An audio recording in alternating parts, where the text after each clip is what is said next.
এই নিয়ে তো সিরিজ আছে। আমার বিয়ে। কার সঙ্গে? প্রথমবারের মতো ঢাকাই চলচ্চিত্রের শীর্ষনায়ক শাকিব খানের সঙ্গে জুটি বেঁধে অভিনয় করেন ওপার বাংলার অভিনেত্রী ইদিকা পাল। প্রিয়তমা নামের ওই সিনেমা মুক্তির পর ভক্তদের কাছেও প্রিয়তমা হিসেবেই পরিচিতি পান ইদিকা।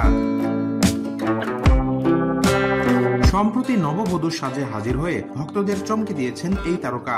সামাজিক যোগাযোগ মাধ্যমে প্রকাশ পেয়েছে ইদিকার কনে সাজে সেই ছবি। এরপরই নেটিজেনরা প্রশ্ন তুলেছেন, তাহলে কি বিয়ে করছেন ইদিকা পাল? টলি অনলাইন নামে পাপারাজ্জিদের একটি ইনস্টাগ্রাম অ্যাকাউন্টে রোববার ব্রাইডাল লুকে ইদিকার ছবি শেয়ার করা হয়েছে, যেখানে নায়িকাকে সাংবাদিকদের প্রশ্ন করতে শোনা যায়, এত সাজসজ্জা কেন? জবাবে ইদিকা বলেন, আমার বিয়ে। এরপর বরের নাম জানতে চাওয়া হলে নায়িকা বলেন, শিব। শিব মানে মহাদেব। দেবতার নাম উল্লেখ করে ঠাট্টা করে জবাব দেন ইদিকা। ভিডিওতে মেরুন রঙের ভারী লেহেঙ্গা পরিহিত অবস্থায় দেখা মেলে ইদিকার। টিপ নেক ব্লাউজ আর ভারী নেক পিসে একদম রয়্যাল লুক ছিল অভিনেত্রীর।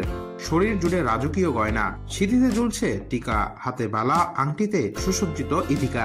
তবে সবচেয়ে সুন্দর ছিল তার মায়া জড়ানো হাসি। ইদিকার এই নতুন লুক বেশ পছন্দ হয়েছে অনুরাগীদের। অনেকে মজা করে বলেছেন, এখনই বিয়ে করবেন না, আপনাকে বেশ পছন্দ। অনেকে আবার শাকিব খানের সঙ্গে নতুন সিনেমায় দেখতে চেয়েছেন নায়িকাকে। উল্লেখ্য, ছোট পর্দা থেকে কেরিয়ার শুরু ইদিকার। আগামীতে দেবের নায়িকা হিসেবে খাদান সিনেমায় অভিনয় করবেন তিনি।